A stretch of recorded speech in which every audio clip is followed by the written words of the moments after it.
교제폭력, 치정폭력, 데이트폭력 이렇게 단어부터도 하나로 정립이 되지 않아서인지 형사처벌을 강화하자는 목소리는 많지만 정작 진전은 없는 상태입니다. 안전한 이별은 가능한 것인지 이 이야기 나눠보도록 하겠습니다. 법무법인 재현의 박희연 변호사 모셨는데요. 교제폭력 발생 원인부터 대안까지 함께 살펴보도록 하겠습니다. 네, 변호사님 안녕하세요. 네, 안녕하세요. 네. 여성 긴급전화에서 나온 통계에 따르면 치정폭력 관련 상담이 매년 9,000건대, 그리고 폭력 위험 등에 처해서 이 경찰서나 상담소를 찾아도 실질적으로 지원을 받기 어렵다. 이런 결과가 나왔는데 이런 상황 그 이유가 뭐라고 보시나요? 이 교제폭력, 흔히 말하는 데이트폭력이죠. 이게 현재 가정폭력처벌법의 경우에는 가족 구성원으로 한정을 하고 있는데 폭행의 대상이 배우자 혹은 직계 좀비속 이렇게 가족 구성원으로 한정이 되어 있고요. 네. 스토킹 처벌법의 경우에는 이제 피해자한테 접근을 한다거나 따라간다거나 아니면 진로를 방해하는 이런 스토킹 행위에 좀 한정해서 처벌을 하고 있습니다. 그러다 보니까 이제 교제폭력은 일반적인 폭행 사건으로 처리가 좀 되고 있는 상황인데요. 이 가정폭력이나 스토킹 처벌 같은 경우에는 피해자를 보호를 위해서 접근금지 명령을 해줄 수 있는 법적인 근거가 있습니다. 네. 그런데 일반 폭행 사건 같은 경우에는 그런 법적인 처벌 근거가 없기 때문에 실질적으로 피해자를 보호해 줄 수 있는 접근금지 명령이라거나 이제 스마트워치를 이제 좀 제공을 한다거나 이런 실질적인 도움을 주기가 어려운 실정입니다. 그래서 이제 현직 그 수사기관에서는 어떻게 교제폭력에 대해서 처리를 하고 있는지 좀 확인을 해봤는데 아무래도 이런 법적 규정은 없지만 이런 교제폭력이 아무래도 그 위험성이 높다 보니까 좀 심각하게 인식을 하고 있고요. 그래서 여성 청소년계에서는 좀 무리를 해서라도 이런 피해자를 보호하기 위한 조치를 해주려고 노력하고 있다고 합니다. 뭐 예를 들어서 이제 피해자가 가해자와의 관계를 좀 정리를 하겠다라고 의사를 밝히는 경우에는 이제 스토킹 처벌법을 좀 적용을 해서 접근금지를 내려주는 이런 노력을 하고 있다라고 합니다. 네, 그렇군요. 이 교제폭력으로 검거된 피의자 수를 좀 알아봤는데요. 2020년에는 8,951명에서 2023년에는 13,939명으로 이렇게 폭증을 했습니다. 교제폭력 갈수록 좀 심각해지고 있는 양상인데요. 어떠한 이유로 이렇게 계속 더 심각해지고 있다고 보시나요? 아무래도 이제 교제폭력에 대한 엄중한 처벌이 이루어지지 않고 있다 보니까 이 교제폭력에 대한 발생이 좀 쉽게 일어나고 있는 것 같습니다. 그러니까 이게 교제폭력에 관한 양형 기준이 없고 일반 폭행하고 동일하게 처리가 되고 있는데요. 네. 그러다 보니까 아무래도 충분한 형량이 지금 선고되지 못하고 있는 게 실정입니다.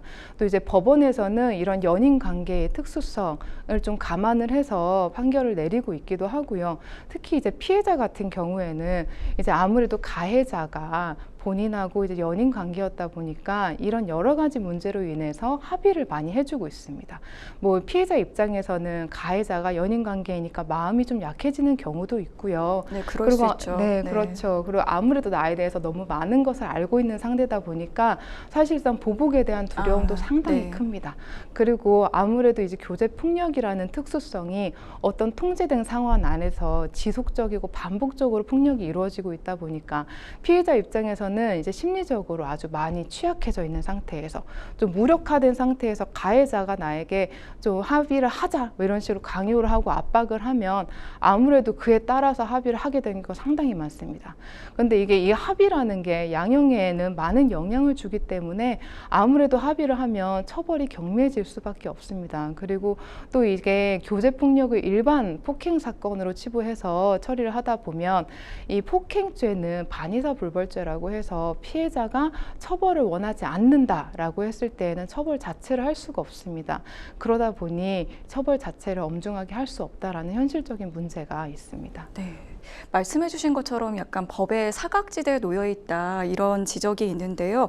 현재 가정폭력범죄 처벌법이라든지 스토킹 범죄 처벌법, 여성폭력 방지 기본법 이렇게 폭력과 관련된 법에서는 교제폭력 조항이 포함돼 있지 않습니다. 그러다 보니까 이제 연인 관계라는 이런 특수성이 존재하는 경우에 아직까지는 이 부분이 좀 법적으로 처벌을 할 수가 없는데 개선할 수 있는 어떤 방안은 없을까요? 이 교제 폭력에 대한 법적 규정을 해야 한다라는 목소리는 지금 계속 지속되어 네. 오고 있는데요. 단순히 이 법적 규정을 넘어서 연인 간의 이 통제성 아래 발생하는 폭행을 가정폭력의 범주로 동일하게 인식을 해서 현행 가정폭력처벌법으로 처벌을 하는 게 필요하다라고 네. 봅니다. 일단 실제로 다른 선진국에서는 가정폭력과 교제폭력을 동일한 범주로 인식을 해서 이미 처벌을 하고 있는데요. 영국 같은 경우에는 교제폭력을 가정폭력과 동일한 법률로 처벌을 하고 있고요. 하물며 이제 연인의 과거 전과 기록까지 조회를 해볼 수 있는 그런 법률까지 시행을 하고 있다고 합니다. 그리고 가까운 나라인 일본만 보더라도 이제 가정폭력의 대상을 가족 구성원으로 한정을 하지 않고 생활 본거지를 함께 하고 있는 교제 관계로까지 확대해서 적용을 하고 있습니다. 네, 그렇군요. 최근에 이제 교제 폭력이라든지 교제 살인이 많다 보니까 아마 새롭게 시작하는 22대 국회에서도 관련 법안들이 좀 나올 것으로 예상이 됩니다. 그런 법안들이 좀 나오면 실질적으로 좀 예방이 될 수 있을까요? 네, 이게 교제 폭력이 일반 폭행에 비해서 훨씬 심각하고 중대한 범죄인데요. 교제 폭력만을 위한 양형 기준과 처벌 규정이 반드시 필요하다라고 보이고요. 그리고 이런 처벌을 강화할 필요성이 충분히 있습니다. 교제 폭력에 대한 법안이 도입이 되고 그로 인해서 엄중한 처벌이 계속 이어져 나간다면 그렇다면 교제 폭력의 예방이 충분히 가능할 것이라 생각됩니다. 네. 법의 미비로 더 이상은 무고한 희생자가 발생하지 않도록 22대 국회에서는 관련 법안 논의가 더욱더 활발해지길 기대해 보겠습니다. 네, 오늘 말씀해 주신 변호사님 고맙습니다. 네.